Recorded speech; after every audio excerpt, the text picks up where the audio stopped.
There was a knife pressed against the side of our tent.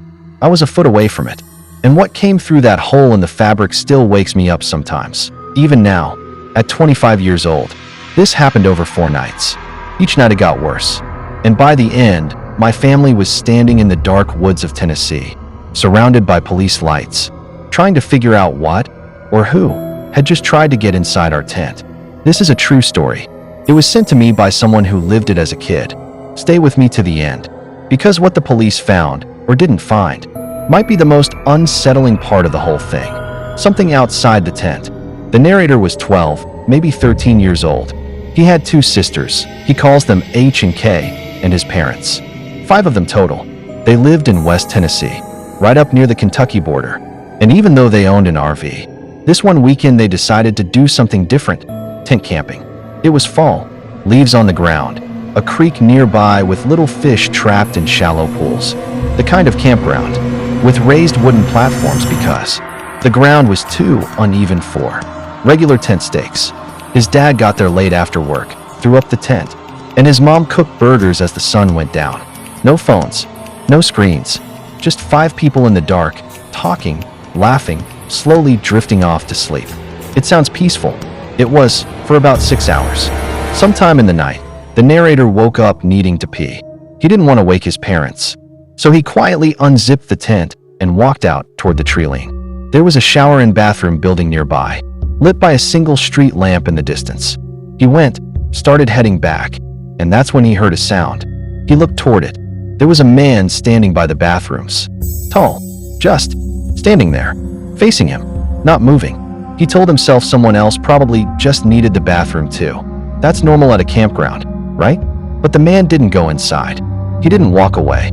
He just stood there while leaves fell between them. The kid hurried back to the tent, zipped it shut, took one last look outside, and the man was gone. He fell back asleep next to his mom. In the morning, he mentioned the tall, lanky man to his family. His dad laughed it off and called him Slender Man. His older sister joked about a scary squirrel. Everybody laughed. But here's the thing nobody in that tent knew yet. That was only the first night. There were 3 more to go, and each one would get a lot closer to that tent than a man standing by a bathroom. Day 2 passed normally, running around, exploring the creek, the usual sibling chaos. Nothing unusual, except that quiet feeling, sitting in the back of the narrator's mind that he couldn't shake. That night, everyone went to sleep again on the wooden platform their tent sat on. And once again, sometime in the night, he woke up needing to pee. This time, before he could even get up, the zipper made noise. And that's when he heard it. Footsteps on the wooden deck, right outside the tent. Slow, deliberately slow, like whoever it was trying not to be heard and failing. He sat up, counted heads in the tent. 1, 2, 3, 4, 5. Everyone was accounted for, which meant whoever was making those footsteps wasn't one of them. The steps moved around the back of the tent, then along the left side. He could hear the heel-to-toe rhythm. Boots, he thought. Definitely a person or something built like one. The footsteps reached the front, went down the wooden steps, crunched onto the gravel path, and then turned left, straight into the woods behind their tent, into pure forest. Nothing else was back there. He listened until the sound disappeared completely. Then nothing. Just crickets again, like nothing happened. He didn't wake his parents. He was scared they'd be annoyed, or that it was nothing. Or worse, that it was something and there was nothing they could do about it anyway. So he just laid there with his eyes open until the sun came up. The next morning, he told his mom. She said exactly what most moms would say. Honey, you were probably dreaming. Or it was a squirrel. We're completely safe out here. And for a few hours, that worked. He believed her, until the sun went down again, and this time, whatever was outside wasn't going to just walk past the tent. It was going to touch it. Night 3. He was exhausted, barely any sleep the night before, a full day of running around. He fell asleep fast, right next to his mom like always. Then, deep in the night, surrounded by his parents snoring, he heard the loudest twig snap of the entire trip. And just like that, everything outside went dead silent. No crickets, no frogs, nothing. This time the footsteps weren't slow and careful. They were quick, stomping down the deck stairs, straight toward the tent. Whoever, or whatever, this was walked right up to the side of the tent, close enough that he felt the entire wall shift as Something brushed against it from the outside. He tried to wake his mom. She didn't budge, so he shook her harder. Then he heard the worst sound yet, the zipper on the back. Flap of the tent, slowly, being pulled open from the outside. He shook his mom again, hard enough that she finally woke up, annoyed, asking what was going on. The second she spoke, the zipper stopped. Silence. He told her someone was trying to get in. She told him to go back to sleep. But this time he didn't let it go. He begged her to wake his dad. His dad grabbed a flashlight, unzipped the front of the tent, shined the light around outside. Nothing. No one. No footprints near the front. He never even checked the back flap that had been halfway unzipped minutes earlier. 2 nights down. 2 nights where something walked right up to their tent and then vanished before anyone with a flashlight could find it. If you're thinking, okay, that's terrifying enough, surely it ends here. It doesn't, because on night 3, this thing didn't just walk past the tent anymore. It brought a knife. This was the last night before they were supposed to leave. The narrator said he was genuinely terrified to even lie down in that tent again. He tried to leave the back zipper open on purpose, just in case, but somehow it got zipped shut again by someone in the family before bed.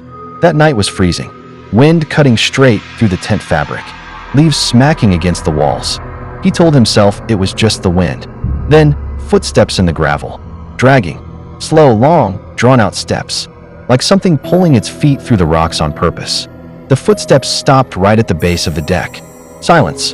Then something sharp pressed against the side of the tent, right next to him, less than a foot away. It didn't go through. Not yet. Then it did. A knife. He describes it as roughly 8 inches long, pushed straight through the tent wall and started cutting downward. He started screaming. His little sister woke up screaming. His mom shook his dad awake. Everyone could see it now. The blade, the fabric tearing, and what looked like a hand pressing down on the roof of the tent from outside. He scrambled backward, as far from that wall as the tent would let him. And then he saw eyes looking through the hole. He says they were glowing yellow. The hands kept pulling, widening the tear, and a face came into view. Pale, wrinkled, no facial hair, yellow eyes, and a mouth full of crooked teeth, smiling at him. His dad finally got the gun and cocked it. The sound alone was enough. The face disappeared instantly. They heard running footsteps pound across the wooden deck, down into the gravel, and then crashing away into the leaves and the woods. His dad told everyone to stay put, grabbed the flashlight, went outside, and pointed the gun in the direction the thing had run. He didn't fire. There were other campers nearby, and he was careful with that gun. He came back and said the same thing he'd said the night before. There was nobody there. No footprints. No knife on the ground. Nothing. This time, though, he didn't tell them to go back to sleep. He grabbed his phone and called 911. About 20 minutes later, a police cruiser pulled up, blue and red lights cutting through the dark trees. Other families in nearby campsites had started waking up too, watching from a distance, trying to figure out what was going on. The officer talked to the dad outside, then to the mom, then to each of the kids separately, asking what they'd seen and heard. They said they'd sweep the campground and surrounding woods and let the family know if they found anything. When it was all over, the dad came back into the tent, the one with an actual knife-cut hole in the side of it, and said, asterisk, all right, let's try to get some rest. We're safe. We've got a long drive tomorrow. Asterisk. Nobody slept after that. They just laid there, staring at the roof of the tent until the sun came up, and for the first time, the narrator says he was actually happy to hear the crows start screeching in the trees. It meant the night was finally, officially over. You'd think that was the end of it. A police visit, a torn tent, an early morning. But there was one more night left at that campground before they were due to drive home. And even after everything that had just happened, that final night wasn't silent either. The next day, while everyone tried to act normal and enjoy the last bit of their trip, the narrator spotted something in the woods, an old, pale, tall man, just walking through the trees like he was exploring. At the time, exhausted and numb from the night before, he barely reacted to it. He just noted it and moved on. That night, their last night at the campground, he says he made a point of leaving the back zipper unzipped, only for someone else in the family to zip it shut again before bed. He laid awake again. He heard the cold wind, leaves hitting the tent. But this time, nothing else came. No footsteps, no knife, no eyes, just wind and crickets, and eventually, finally, Those same annoying crows announcing the morning. They packed up fast the next day and left without looking back. Whatever it was, their old stalker from back home, a random person, or something they couldn't fully explain, it never came back. The narrator mentions something important near the end of his story. Before any of this happened, his family had already been the target of a stalker back home, someone who would knock on windows, move things around outside their house at night. So when he says he was already on edge around strangers as a kid, that's why. He's 25 now. He's only been tent camping one more time since that trip, once, with his fiancée when he was 19. He says he just doesn't find it fun anymore. To this day, he doesn't know if it was that old stalker who somehow followed them, a stranger who fixated on his family for those 4 nights, or something else entirely. The man by the bathroom, the footsteps that always turned into the woods, the face with the yellow eyes. He just knows it happened, and he says he remembers all of it with unsettling clarity. So here's what I want to know. What do you think was outside that tent? A person? Something else? Drop your theory in the comments below. I read every single one. And if you've got your own true camping story, your own something was outside story, I want to hear it. This channel exists because people like you keep sending these in. If this video kept you up a little tonight, hit subscribe, ring the bell, and I'll see you in the next one. Stay safe out there, and maybe check the woods before you set up camp.